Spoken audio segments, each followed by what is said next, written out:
Assalamualaikum warahmatullahi wabarakatuh. Alhamdulillah Rabbil alamin. Segala puji bagi Allah Rabb alam semesta ini yang telah menurunkan Al-Qur'annya agar kita tidak tersesat dalam kehidupan ini. Wa bihi nasta'in ala umuri dunya waddin. Dan dengan Allah Azza wa Jalla kita meminta pertolongan dalam urusan dunia dan dalam urusan agama. Wassalatu wassalamu ala sayyidil mursalin wa imamil muttaqin qaidil ghurril muhajjalin sayyidina wa maulana Muhammadin wa ala alihi wa ashabihi ajma'in. Amma ba'd. Ahibati fillah, tak terasa kita sudah masuk ke hari ke-10. Subhanallah, Ramadan yang ditunggu-tunggu sepertiganya udah pergi. Ada banyak keutamaan dan keistimewaan di bulan Ramadan ini. Salah satunya adalah berkaitan dengan puasa itu sendiri dan Al-Quran yang dua-duanya akan memberikan syafaat. Kalau bicara syafaat itu adalah meminta untuk kepentingan orang lain, meminta untuk kepentingan orang lain. Ketika si A perlu bantuan, ana ngomong sama si B, B tolong si A dibantu.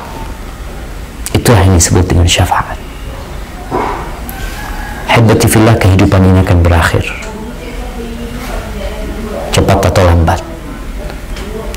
Akan ada hari yang sama dengan 1000 tahun.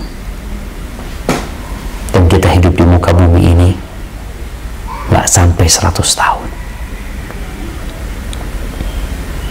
Kemudian sebelum terjadinya kiamat, sebuah hari yang sangat menakutkan dan menyeramkan, tatkala manusia dibangkitkan dari kuburnya dalam kondisi telanjang, tatkala manusia dibangkitkan tanpa membawa apa-apa, alas kaki pun tidak dipakai.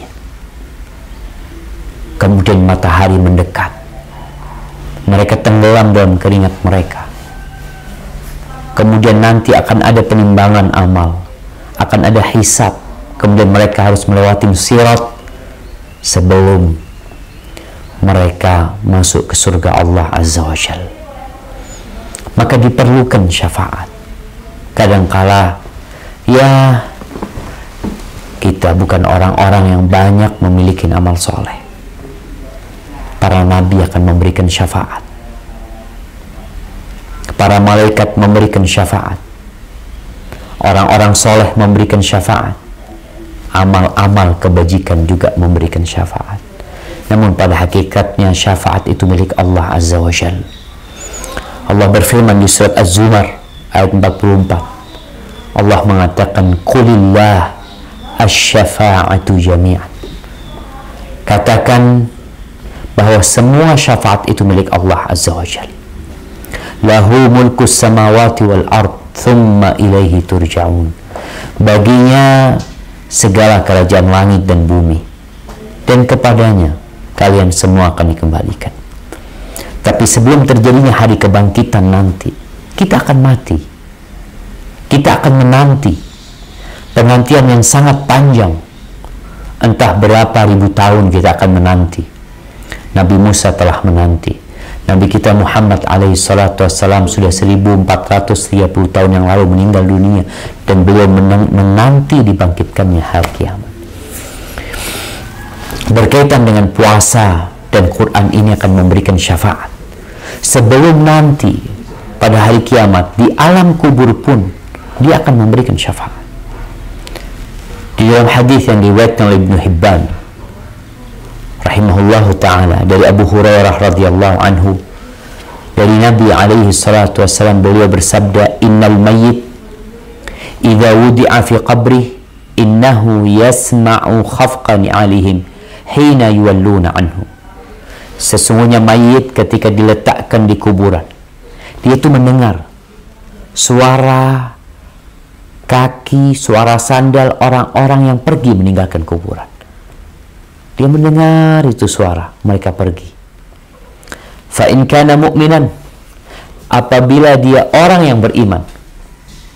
Ini proses sebelum datangnya Munkar dan Nakir, sebelum datangnya azab Allah Azza wa Jalla kepada mereka yang berada di alam kubur sana, ketika putus amal soleh mereka. Fa in kana mu'minan kanatis salah inda ra'sih. Kalau dia orang yang beriman, salat itu akan menjaga dia di sisi kepalanya. Wa kana siyam an yamini, puasa yang dia lakukan akan menjaga dia, akan standby berjaga di kanan dia. Wa kanatiz zakatu an shimalihi, zakat yang dia keluarkan akan berada di arah kiri dia.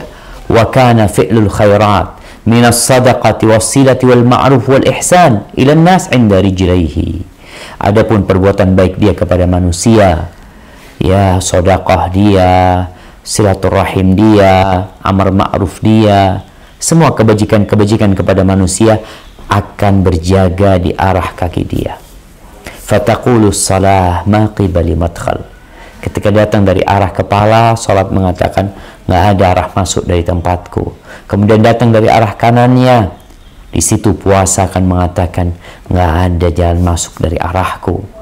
Kemudian dia datang dari arah kirinya, maka zakat mengatakan ma qibali madkhal, nggak ada arah masuk dari tempatku. Thumma yu'ta min qibali rijlaihi, datang dari arah kakinya, maka di situ kebaikan-kebaikan dia akan berjaga dan mengatakan ma qibali madkhal, nggak ada arah masuk dari tempatku. Fayuqal lahu ijlis, kemudian dikatakan kepada orang ini duduk. Di sini mulai pertanyaan Munkar dan Nakir.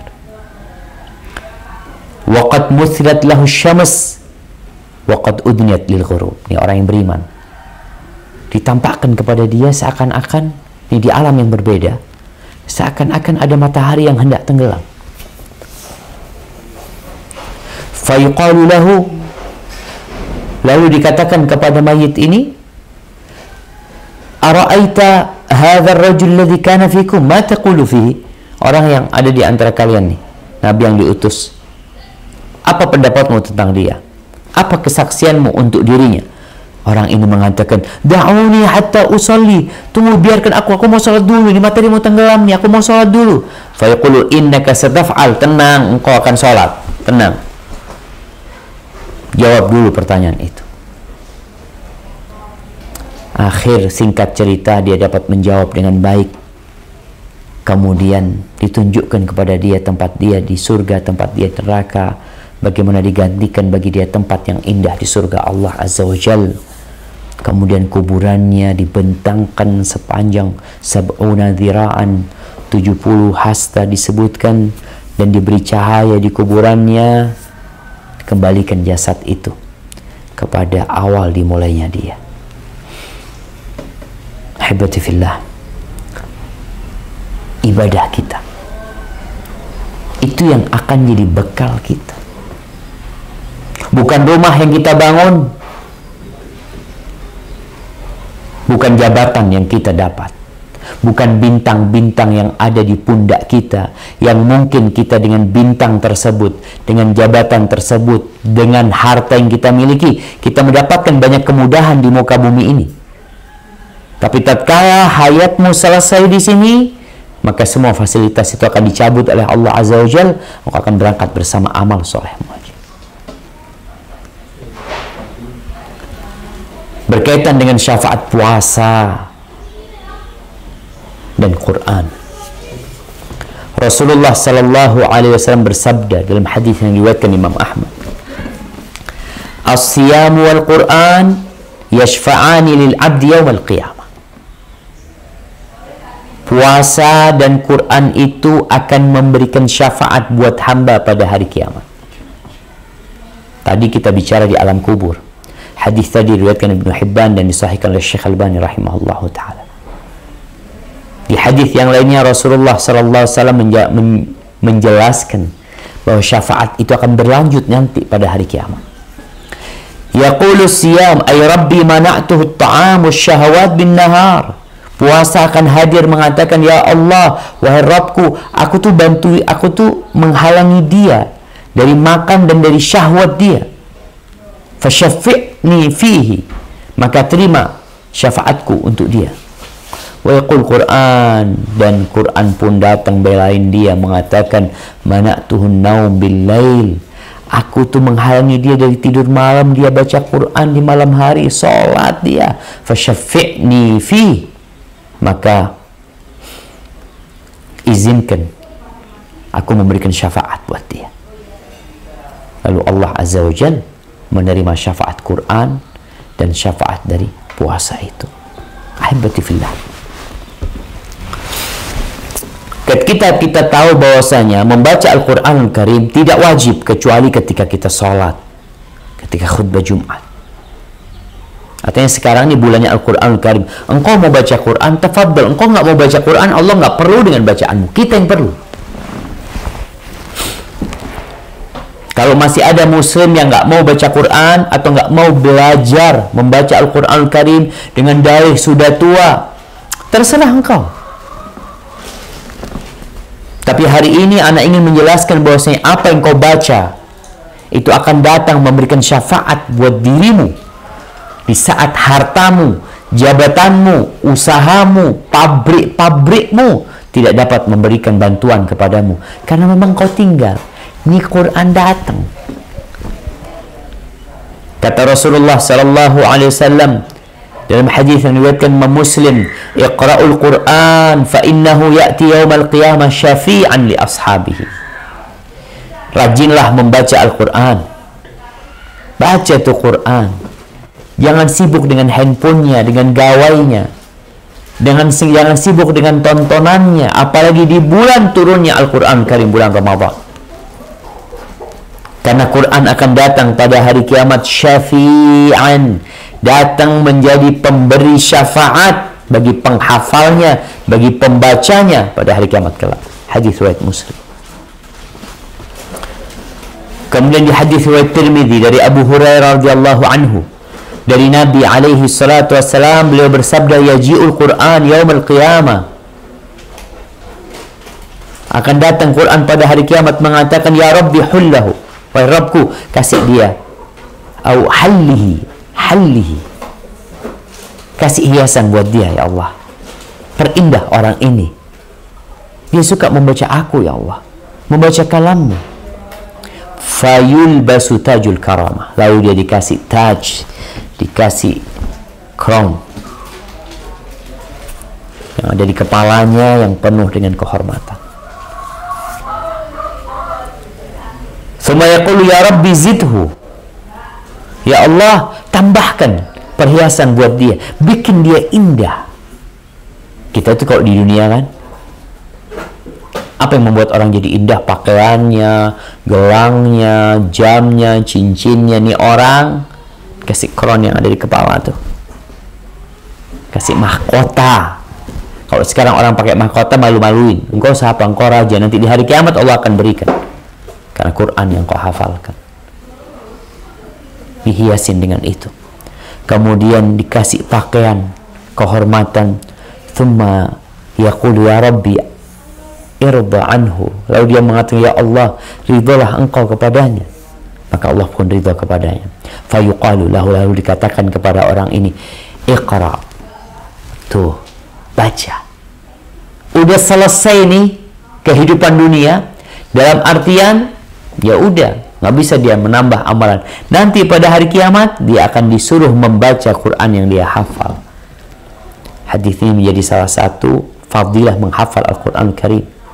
Karena engkau nggak punya Quran pada waktu itu, dari hafalanmu engkau disuruh baca. Iqra warqa, bacalah dan naiklah derajatmu. Wa tuzadu bi kulli ayatin hasan, engkau akan ditambahkan kebaikan dengan setiap ayat yang kau baca. Hadis ini riwayat Imam Tirmidzi dan beliau mengatakan hasanun sahih. Ahibati fillah, itu syafaat Quran secara umum. Quran itu bekal kita.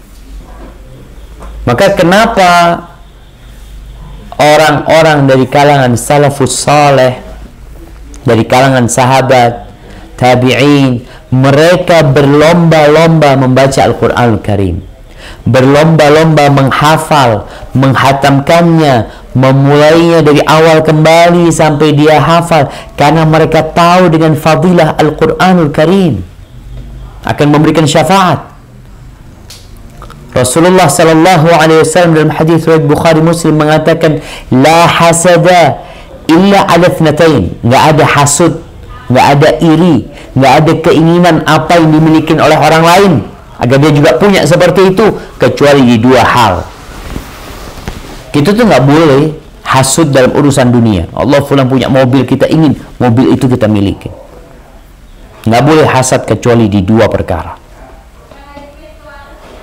Rajul atahullahu alkitab wa qama bihi ana al-lail.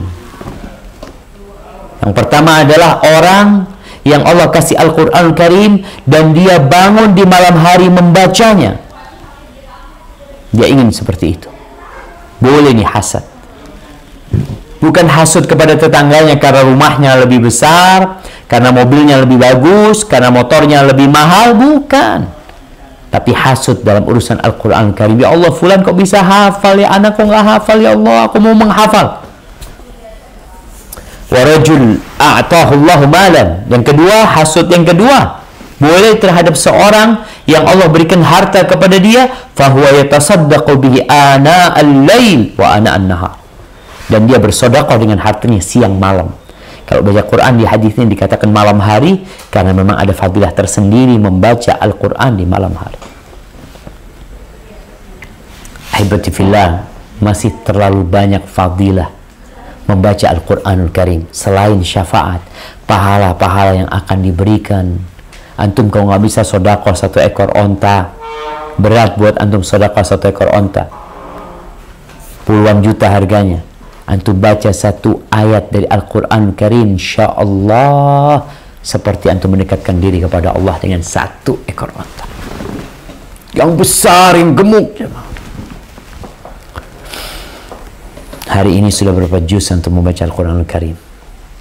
Ketika antum salat, jadi baca Quran itu bukan hanya dari mushaf jemaah. Ketika antum salat, ketika antum sedang salat tarawih di malam hari, usahakan maksimal untuk membaca Al-Quran Karim. Dan Al-Quran ini terdiri dari 114 surat. 114 surat. Ada berbagai macam surat. Mulai surat Al-Fatihah, ada surat Al-Baqarah yang artinya sapi betina, ada surat An-Nahl yang artinya lebah, ada surat An-Naml yang artinya semut, ada surat Fil yang artinya gajah. Ada banyak hal, ada cerita-cerita indah di sana. Dan Allah mengatakan dzalikal kitab la raiba fi hudan lil muttaqin. Itu kitab nggak ada keraguan di dalamnya, petunjuk buat orang-orang yang bertakwa. Ada surat Qul huwallahu ahad, surat Al-Ikhlas yang setara dengan sepertiga Al-Qur'anul Karim. Ada surat yang paling indah, yang paling mulia dalam Al-Quran Karim, yaitu suratul Fatihah. Ada ayat yang paling utama, yaitu ayat kursi. Bertingkat-tingkat, tapi kita diperintahkan untuk membaca. Dan ada surat Al-Mulk, surat Tabarak, Tabarakalladzi biyadihil mulk wa huwa ala kulli syai'in qadir. Apa kata Nabi SAW tentang surat ini? Suratun minal Quran 30 ayah tashfa'u li sahibiha hatta yughfara lahu tabarakalladzi bihal mulk. Wa fi riwayatin fa akhrajathu minan nar wa adkhalathul jannah. Nih, ada sebuah surat dari Al-Qur'anul Karim yang jumlahnya 30 ayat yang akan memberikan syafaat buat orang itu sehingga orang itu diampuni dosa-dosa. Diampuni dosa-dosa. Surat apa? Tabarakalladzi biyadihil mulk. Dan di riwayat lain dikatakan fa akhrajathu minan nar. Dan surat itu mengeluarkan orang itu dari api neraka. Wa adkhalathul jannah. dan akan memasukkannya ke surga. Kemudian fadilah lain dari surat Tabarak ini, bahwasanya yang membacanya tiap malam, ketika orang itu mendawamkan membaca suratul Mulk setiap malam, maka insya Allah dia akan selamat dari azab kubur. Abdullah bin Mas'ud radhiyallahu anhu,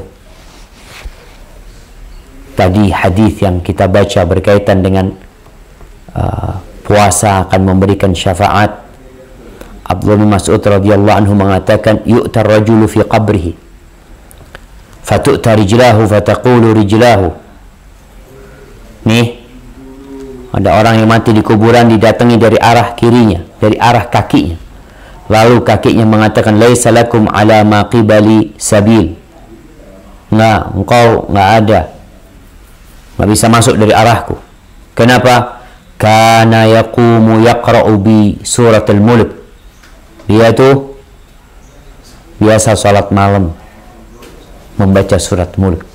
Kakinya ini biasa berdiri membaca surat Al-Mulk.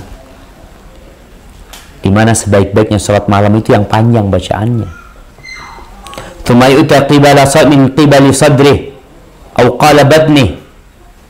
Kemudian dikatakan, ini riwayat Ibnu Mas'ud radhiyallahu anhu, artinya mauquf kepada Ibnu Mas'ud.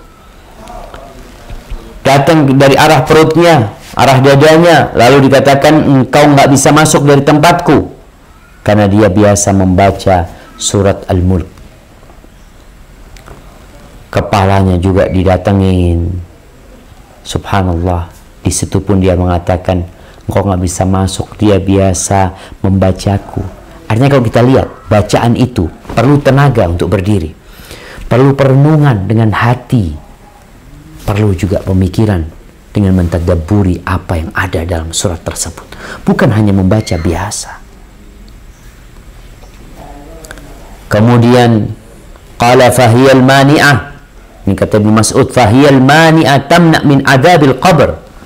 Itu surat Mulk adalah penghalang dari azab kubur. Lalu kita nggak mau membaca. Kemudian dari Ibnu Abbas radhiyallahu anhu qala, ini hadis Ibnu Abbas mirip dengan hadis Ibnu Mas'ud, tapi disebutkan riwayatnya dhaif, tapi dengan banyak jalannya saling menguatkan tentang keutamaan suratul Mulk ini apabila dibaca setiap malam, ya, engkau dalam sholatmu atau sebelum tidurmu, maka insya Allah akan selamat dari azab kubur. Ahibati fillah, kalau itu berkaitan dengan Al-Quranul Karim. Kita melihat bagaimana dengan puasa.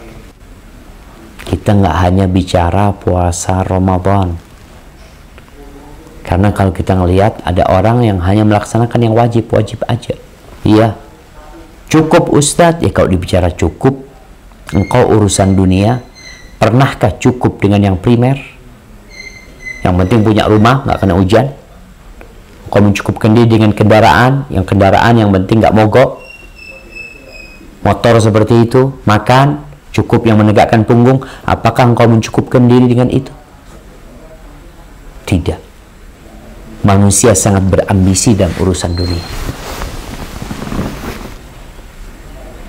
Dia ingin rumah yang bagus, dia ingin kendaraan yang zen, dia ingin makanan yang lezat dan enak. Maka di sini selain yang wajib, tambahkan yang sunnah. Kenapa disyariatkan ada puasa sebelum bulan Ramadan, puasa Sya'ban? Ada puasa lagi setelah bulan Ramadan, puasa Syawal. Kemudian nanti ada puasa lagi Senin Kamis. Dan antum kalau tahu bagaimana para sahabat Nabi cintanya dengan puasa ini. Bagaimana Mu'ad bin Jabal radhiyallahu anhu ketika dia hendak meninggal dunia, dia mengatakan, ya Allah, engkau tahu bahwasanya tidak ada sesuatu yang aku cintai di dunia ini lebih dari bangun di malam musim dingin itu. Dia bangun dan berpuasa di siang yang terik dan panjang. Dhama'il hawajir. Itu tuh yang dicari oleh para sahabat. Apa yang kita cari sekarang? Kita berada di bulan Ramadan, di bulannya puasa, di bulannya Al-Quranul Karim. Sebagian ya para sahabat Nabi ada yang hatam Quran, sekali sholat hatam Quran. Utsman bin Affan radhiyallahu anhu sholat 1 rakaat membaca Al-Fatihah, baru ruku ketika membaca An-Nas.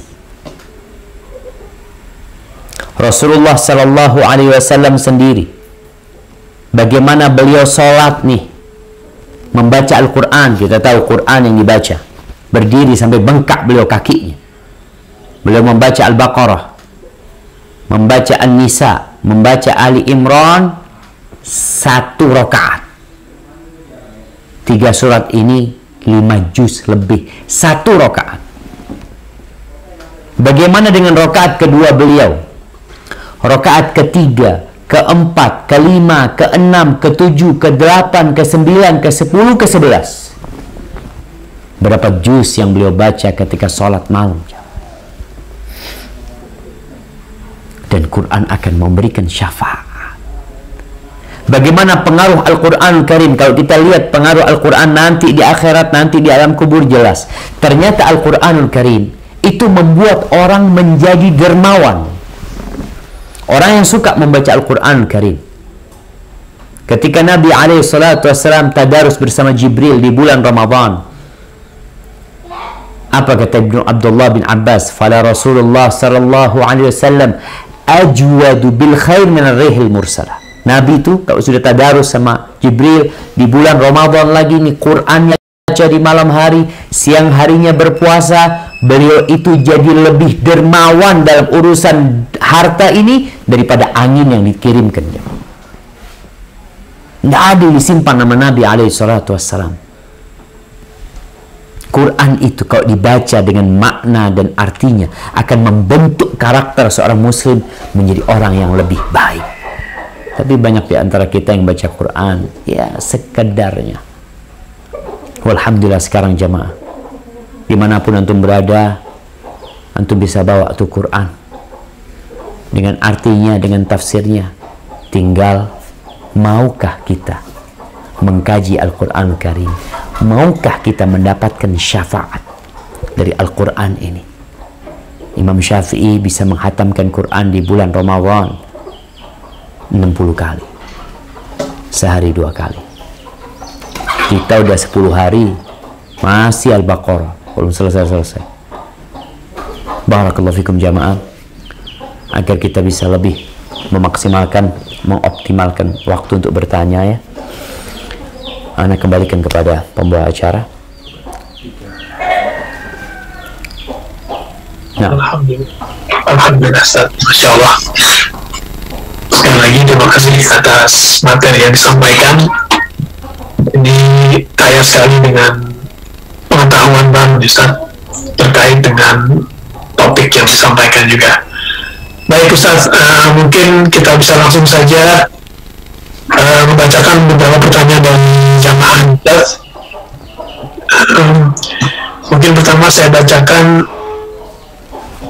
ada beberapa pertanyaan yang sebenarnya sama, ini khususnya dari kaum akhwat Ustaz, dari ibu-ibu Ustaz, perihal mengenai membaca, apa hukumnya atau apa keutamaannya, mana yang lebih utama, membaca Quran khatam berkali-kali atau mungkin cukup sekali tapi dengan sekali mentadaburinya dan juga membaca terjemahannya, karena mungkin banyak sekali dari ibu-ibu yang mungkin waktunya lebih sedikit untuk membaca Al-Quran karena mengurus keluarga, anak dan sebagainya.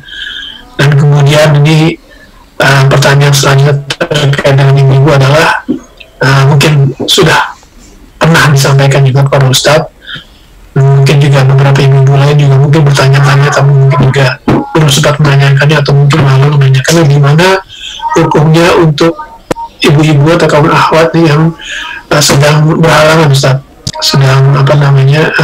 sedang haid, bagaimana hukumnya membaca Al-Quran gitu Ustaz. Mungkin itu dulu Ustaz ya. sementara. Nanti setelah itu kita jawab, nanti kita sampaikan pertanyaan lainnya. Demikian Ustaz. Barakallahu fikum. Nah, jamaah, di sini ada dua pertanyaan ya, tentang yang pertama berkaitan mana yang lebih utama, kita menghatamkan Al-Quran Karim tapi kita nggak paham artinya, atau kita menghatamkan Al-Quranul Karim dengan memahami isinya. Tentu kalau bicara lebih utama yang membaca Al-Quran Karim sambil mengetahui artinya. Karena tujuan Al-Quran diturunkan adalah hudan lil muttaqin, petunjuk buat orang-orang yang bertakwa. Dan bagaimana kita akan mendapatkan petunjuk dari Al-Quran Karim sedangkan kita tidak paham dengan apa yang kita baca? Maka akhirnya kita hanya akan mendapatkan pahala dari membaca Al-Quran Karim, tapi kita jauh dari petunjuk. Karena petunjuk itu didapat dari isi dari kalamullah ini. Orang-orang musyrikin ketika dibacakan kepada mereka Al-Quran Karim, jadi Nabi SAW ketika beliau berdakwah, beliau itu lebih banyak membaca Al-Quran Karim kepada mereka. Ini nih kalamullah yang mengajak mereka. Dibacakan kepada mereka surat Yasin, dibacakan mereka kepada ayat, potongan ayat dari Al-Baqarah. Dan orang-orang Arab itu memahaminya secara umum, mereka faham dengan apa yang dimaksud dari bacaan-bacaan Al-Quran Karim. Sehingga kita melihat bagaimana orang-orang yang awalnya memusuhi Islam ketika mendengarkan Al-Quran Karim, hatinya lembut dan masuk Islam. Sedangkan kita kalau membaca tanpa memahami artinya, maka kita nggak akan dapat petunjuk itu. Baik. Kemudian mungkin yang menjadi pertanyaan, kita kan bulan Ramadan Ustaz, lebih mana yang utama kita menghatamkan Quran Karim?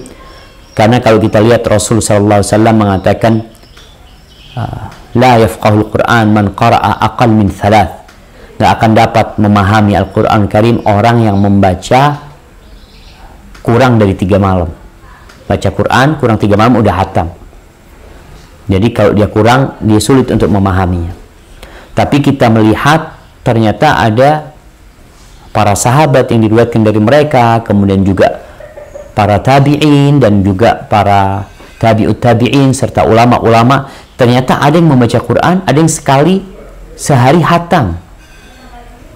Yang ini menunjukkan bagaimana dia akan dapat memahaminya dengan baik ketika dia sehari hatam. Seperti Imam Syafi'i, dia sehari 2 kali hatam.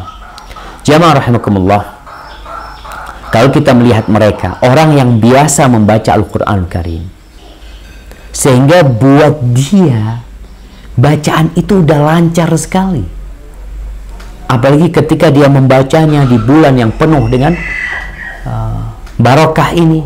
Maka Ibnu Rajab mengatakan bahwa saya membaca Al-Quranul Karim yang sunnah itu adalah 3 malam paling cepat. Tapi kalau kita mendapatin para ulama membaca tiap malam dia hatam, atau sehari 2 kali dia hatam, Ibnu Rajab mengatakan yang dilarang oleh Nabi SAW adalah membaca terus-terusan seperti itu. Tapi kalau karena momentum yang baik seperti bulan Ramadan ya, atau tempat yang mulia seperti ketika berada di Mekah, maka dia menghatamkan lebih cepat dari 3 malam itu nggak mengapa. Ini pendapat para ulama tentang hal itu. Sehingga kalau dikatakan lebih utama mana, ya lebih utama kita membaca dan memahami artinya. Sehingga ketika orang selesai Ramadan, dia dapat tuh pesan-pesan Al-Quran Karim. Dan jamaah, coba antum duduk ngaji, bener ya, bukan ngaji pegang HP, ngaji makan, ngaji ini itu. Antum akan menghatamkan 1 juz, menyelesaikan 1 juz itu kurang lebih kalau sama artinya itu 1,5 jam anggap. Itu udah banyak 1,5 jam. Kalau orang yang sudah bisa bahasa Arab, dia baca 1/2 jam dia selesai 1 juz. Atau yang lebih panjang dikit bacanya 45 menit. Masalahnya kita ini nggak punya semangat, nggak ada kesungguhan. Sehingga kita berpikir, gimana Ustaz ya caranya supaya bisa menggabungkan, itu tinggal diatur waktunya dan minta pertolongan Allah Azza wa Jalla. Karena kalau tanpa pertolongan Allah Azza wa Jalla, ya kita nggak akan pernah dapat melakukan apa yang kita inginkan. Rasulullah sallallahu alaihi wasallam mengatakan, al-mu'minul qawi khairun wa ahabbu ila Allah minal mu'minid dha'if. Seorang mukmin yang kuat itu lebih baik dan lebih dicintai Allah daripada mukmin yang lemah. Kalau kita bicara kekuatan, kekuatan apa? Yang pertama kekuatan iman. Sebelum kekuatan fisik. Karena ada orang fisiknya kuat, dia mampu mengangkat beban 100 kilogram, tapi satu juz Quran dia nggak bisa membacanya. Sedangkan fulan mungkin dia hanya bisa mengangkat bobot 20 kilo, tapi alhamdulillah sehari dia bisa hatam Quran Karim. Kekuatan apa sebenarnya yang membedakan antara A dengan B? Iman. Dan tuh orang yang bisa mengangkat 100 kilo karena kebiasaan juga. Nih orang yang bisa membaca Quran dan hatam dalam waktu 3 malam karena ada kebiasaan dari dia. Sedangkan kita nggak biasa, jemaah. Maka nasihat ana buat semuanya umat Islam untuk membiasakan membaca Al-Quran Karim dengan artinya. Membiasakan. Insya Allah kebiasaan itu ya nggak akan berat lagi untuk membacanya. Hadza wallahu alam bissawab. Kemudian berkaitan dengan pertanyaan kedua, perempuan yang datang bulan. Bagaimana dia? Apakah dia boleh membaca Al-Quran Al-Karim dan bagaimana cara membacanya? Masalah ini pernah ana sampaikan, memang ada khilaf di antara para ulama. Mungkin jumhur ulama berpendapat perempuan yang datang bulan nggak boleh baca Quran Karim, bukan nyentuh mushaf, baca nggak boleh. Adapun pendapat Imam Malik kalau nggak salah, beliau membolehkan karena memang tidak adanya nas-nas yang kuat dan sahih yang menghalangi wanita untuk membaca, bukan menyentuh. Kalau menyentuh, pendapat yang lebih kuat nggak boleh. Jumhur ulama mengatakan nggak boleh dia menyentuh mushaf, tapi dia bisa membaca tanpa mushaf, seperti dia membaca dari hafalannya, atau dia membaca dari tablet, dia membaca dari gadget. Dia tidak menyentuh mushaf. Karena sejatinya wanita ini pun, kalau dia harus berhenti membaca Quran Karim ketika nifas 40 hari dia nggak baca Al-Quran Karim, akan hilang hafalan dia. Maka pendapat yang lebih kuat, insya Allah perempuan itu tetap diperbolehkan membaca Al-Quran Karim tapi tanpa menyentuh mushaf, seperti itu. Hadza wallahu alam bissawab. Alhamdulillah, Ustaz. Jadi kita menunggu pergantian kali ya, switch dari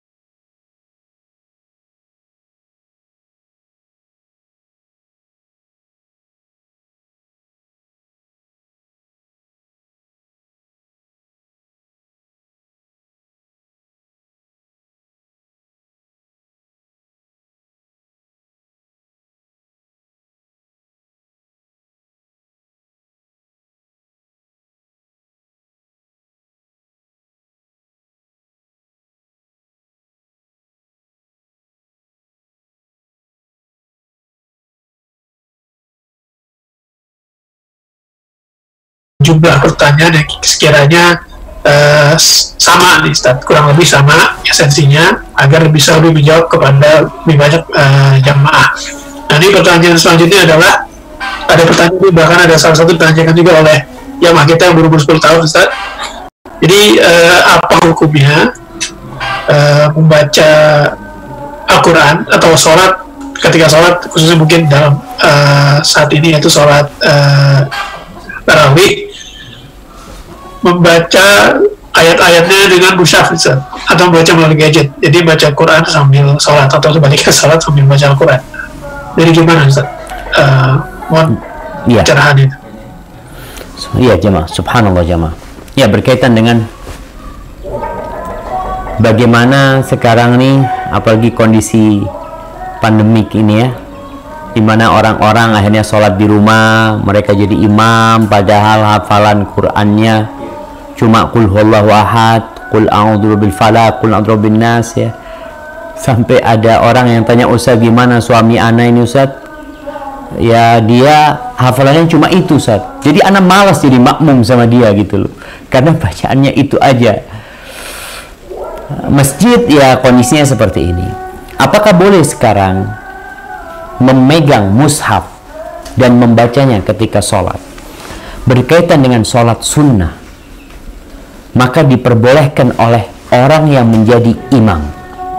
Ingat, bukan makmumnya, tapi imamnya, untuk memegang mushaf ketika dia sholat.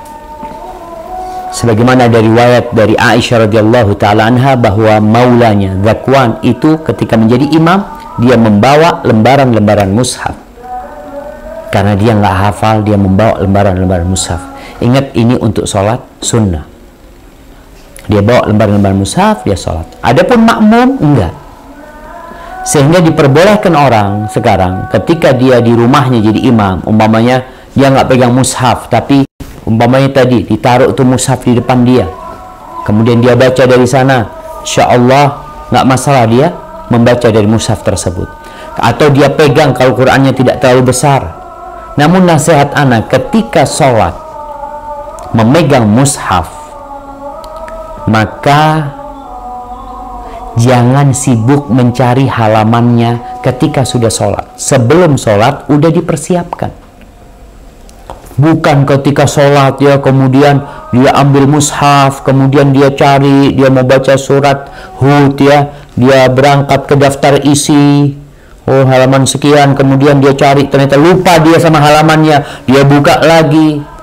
Akhirnya antum melakukan banyak hal di dalam sholat yang tidak diperlukan. Maka ketika mau sholat memegang mushaf, ingat imamnya. Karena makmum, apa perlunya makmum? Makmum perlunya mendengarkan imam. Ketika imamnya udah pegang mushaf, selesai. Tugas makmum adalah mendengarkan bacaan imam.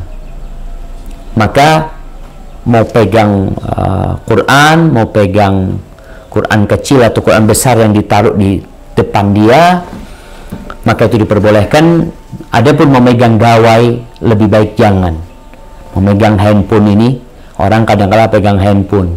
Karena kalau antum pegang handphone, nggak tahu nanti, tahu-tahu ada notifikasi yang masuk, ada ini, itu masuk, antum baca Quran sambil ada notifikasi, maka akhirnya mengganggu sholat antum, sedangkan kita perlu untuk khusyuk dalam sholat kita.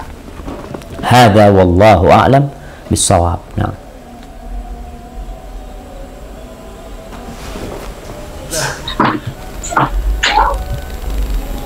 Baik, kita lanjut kemudian Ustaz ya, atas pertanyaan-pertanyaan yang disampaikan oleh jamaah di melalui kolom chat. Nah, ini berikutnya agak lebih berbobot Ustaz. Pertanyaannya, ada pertanyaan, apakah nantinya puasa dan Al-Quran itu menjelma menjadi dua makhluk yang berbeda di akhirat nanti Ustaz? Kemudian selanjutnya ada hadis, ada satu jamaah yang menyampaikan bahwa pernah membaca hadis tentang keutamaan membaca 3 ayat terakhir surat Al-Hasyr pada pagi dan sore hari. Ini bagaimana penjelasan Ustaz mengenai hal ini? Demikian Ustaz. Barakallahu fikum. Nah, ya, berkaitan dengan bagaimana wujud Quran dan wujud puasa datang pada hari kiamat memberikan syafaat. Gimana wujud mereka? Seperti apa wujud mereka? Wallahu a'lam bissawab. Tapi akan digambarkan dia datang membela. Sebagaimana amal kebajikan nanti akan dibentukkan sesuatu jamaah. Sebagaimana kematian nanti pada hari kiamat itu diwujudkan seperti seekor kambing yang kemudian disembelih kematian itu sendiri. Jadi akan menjadi makhluk, akan datang membela orang ini pada hari kiamat dalam wujud wallahu alam seperti apa. Yang jelas dia bisa berbicara, Dia akan membela. Wujudnya seperti apa? Wallahu a'lam bishawab. Adapun tadi yang pertanyaan kedua berkaitan dengan membaca akhir surah Al-Hasyr, 3 ayat terakhir ya. Wallahu alladzi la ilaha illahu alimul ghaibi wasyahadah warrahmanir rahim, yang dianjurkan untuk dibaca di pagi dan petang ya. Wallahu a'lam bishawab. Ana nggak pernah tahu selama ini buku-buku zikir pagi petang yang ana baca tidak ada penjelasan tentang membaca akhir surat Al-Hasyr. Wallahu a'lam bishawab. Tapi yang jelas akhir surat Al-Hasyr itu isinya adalah Asma'ullah Al-Husna, nama-nama Allah yang indah, dan kita diperintahkan untuk berdoa memohon kepada Allah dengan Asma'ullah Al-Husna. Tapi kalau fadilah tersendiri ana nggak tahu. Wallahu a'lam. Dan sudah menjawab nih bagi pertanyaan-pertanyaan tadi ya, Ustaz ya. Selanjutnya Ustaz, pertanyaan berikutnya ini mohon penjelasan atau tentang pendapat Ustaz nih terhadap anggapan sebagian orang bahwa ada isi dari Quran yang pada zaman ini sudah valid lagi, Ustaz. Gimana? Ya. Jadi ada pertanyaan dari salah satu jamaah. Jadi pertanyakan pendapat Ustaz mengenai pendapat sebagian orang yang menganggap bahwa ada beberapa isi dari Al-Quran yang dianggap sudah tidak valid lagi dengan zaman, dengan kutipan misalnya contoh hukum kisos ya. Kemudian selanjutnya Ustaz tentang masih dalam dalam tata cara membaca Al-Quran. Tadi masih ada lagi yang menanyakan apakah berarti intinya untuk perempuan yang sedang berhalangan tidak diperbolehkan menyentuh mushaf Al-Quran, pokoknya dalam bentuk mushaf itu ya. Jadi tapi untuk membacanya dari hati atau mungkin dari secara tidak menyentuh itu diperbolehkan, itu pastinya begitu ya. Nah. Nanti mungkin yang selanjutnya pertanyaannya mengenai apakah ada waktu-waktu yang afdol untuk membaca Al-Quran, Ustaz. Mungkin demikian itu, Ustaz. Ya, barakallahu fikum. Ya. Subhanallah jemaah, berkaitan dengan pertanyaan pertama ini terlalu berat ya. Ketika ada yang mengatakan bahwasanya ada isi Al-Quran yang udah nggak relevan. Contohnya qisas. Mungkin contohnya banyaklah menurut dia. Apa ukuran mengatakan nggak relevan? Akalmu? Perasaanmu? Pendapat fulan? Kok berani-beraninya engkau itu manusia yang Allah sebutkan manusia ini, innahu kana zaluman jahula. Manusia itu benar-benar makhluk yang sangat zalim dan sangat bodoh. Datang Quran mengangkat kezaliman mereka, mengangkat kebodohan mereka. Satu-satunya kitab di dunia ini yang la raiba fi, yang tidak ada keraguan di dalamnya adalah Al-Quranul Karim. Engkau nggak percaya? Allah sudah tantang engkau. Allah menantang seluruh makhluk yang ada di muka bumi ini. Allah mengatakan, wa in kuntum fi raibin mimma nazzalna ala abdina fa'tu bi suratin min mithli wad'u syuhada'akum min dunillah in kuntum sadiqin. Kalau kalian ragu dengan apa yang kami turunkan kepada hamba kami, maka datangkan seperti satu surat seperti yang ada dalam Al-Quran Al-Karim. Kalau engkau ragu Quran dari Allah Subhanahu wa taala, terus kalau engkau percaya Quran dari Allah, di mana engkau berani mengatakan nggak relevan? Berarti engkau nggak percaya Quran dari Allah Subhanahu wa taala. Kalau engkau nggak percaya, maka silahkan engkau datangkan wad'u syuhada'akum bidunillah, panggil semua orang untuk membuat satu surat. Quran ini isinya 114 surat. Bukan bikin surat Al-Baqarah, bukan bikin surat Ali Imran, enggak. Satu surat yang paling pendek. Inna a'tainakal kautsar. Ketika engkau tidak mampu mendatangkan, selesai, seharusnya engkau menyerah. Dan tantangan ini berlaku sejak 1441 tahun yang lalu sampai hari ini. Jadi kalau ada yang mengatakan nggak relevan lagi, buktikan dulu engkau datangkan satu surat seperti Quranul Karim. Allah mengatakan, inna hadzal Qur'an yahdi lillati hiya aqwam. Ini Quran menunjukkan kepada jalan yang paling lurus. Lihatlah jamaah, ketika manusia meninggalkan hukum-hukum Allah Azza wa Jal, karena dia berpikir hukum ini nggak relevan, make qisas. Allah mengatakan, walakum fil qisasi hayatun ya ulil albab. Allah mengatakan dalam Al-Quran Al-Karim, surat Al-Baqarah, dan untuk kalian, bagi kalian, dengan menegakkan qisas ini akan ada kehidupan yang penuh kedamaian, kehidupan yang penuh dengan keamanan. Wahai orang-orang yang punya akal.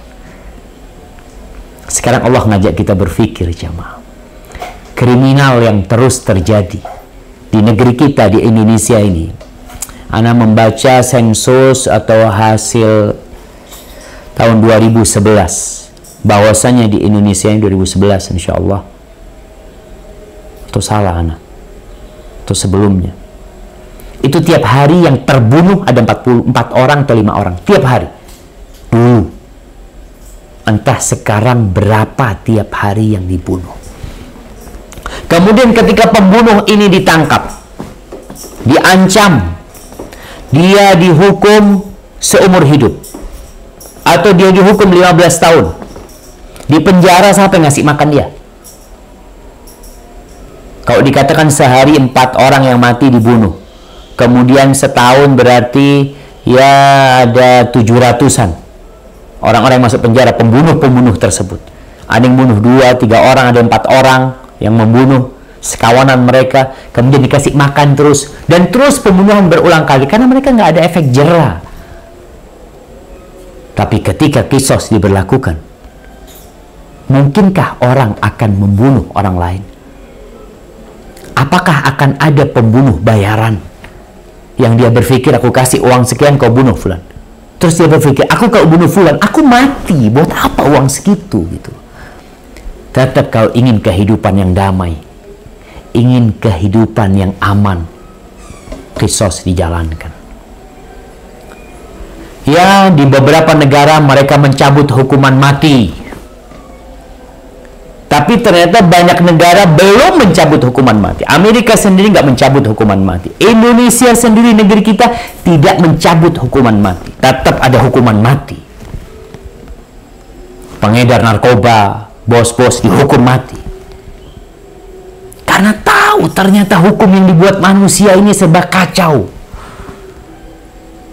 Allah itu yang menciptakan kita. Ketika Allah membuat sebuah hukum, hukum ini lintas masa dan akan terus bisa dilakukan.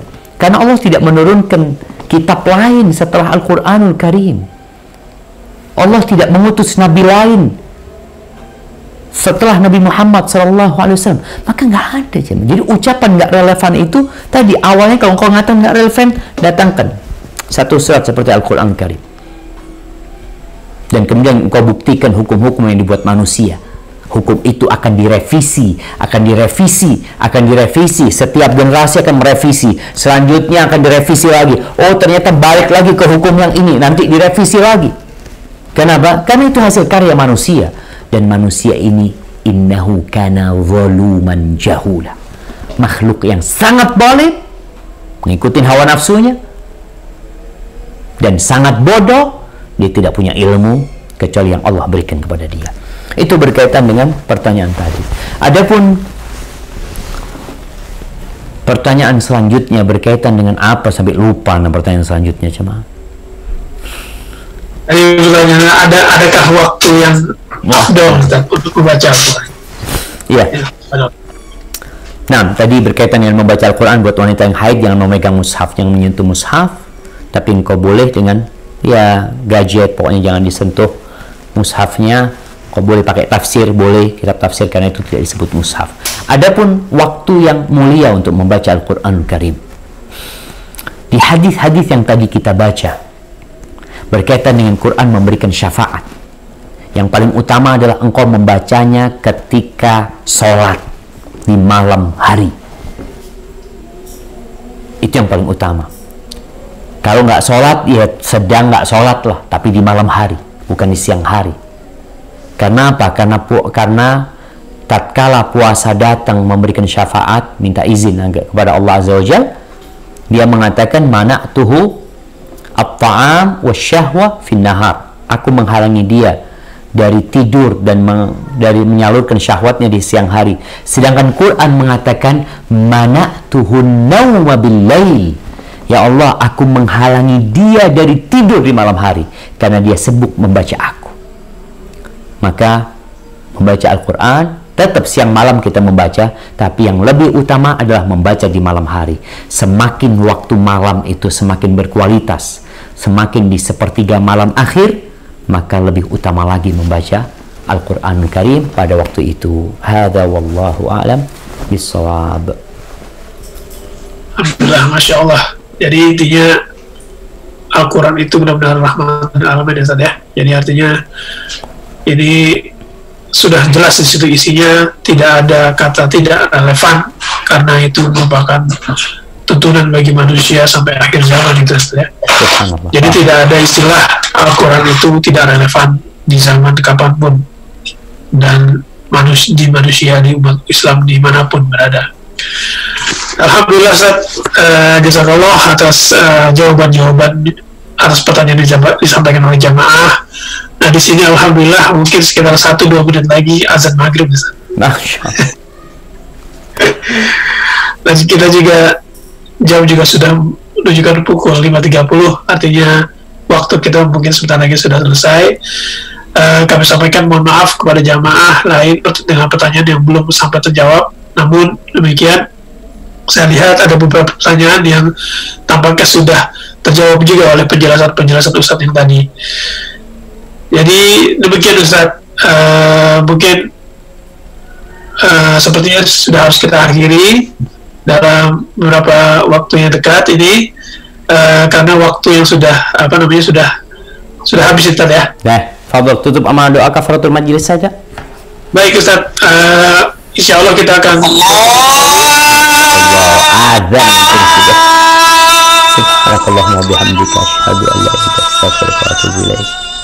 Baik, assalamualaikum.